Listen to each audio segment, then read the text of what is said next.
Sir, এই sir কথাটির এতই মাহাত্ম্য রয়েছে যে কেউ যদি কোনো কাজ করার জন্যে যে ব্যক্তি বা যে দায়িত্বপ্রাপ্ত অফিসারের কাছে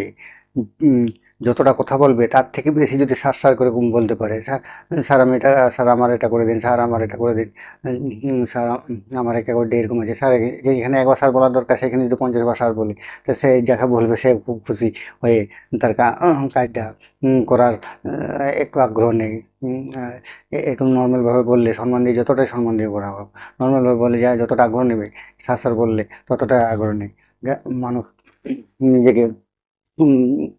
অপরের কাছে একটা নিজেকে মনে করে যে একটা বড় বা গর্ববোধ মনে করে, সেই কারণে স্যার স্যার বললে তার গর্ববোধটা এতটাই বেড়ে ওঠে যে সে মনে করে যে সবার থেকে সে রাজার হনু, বিশাল হনু।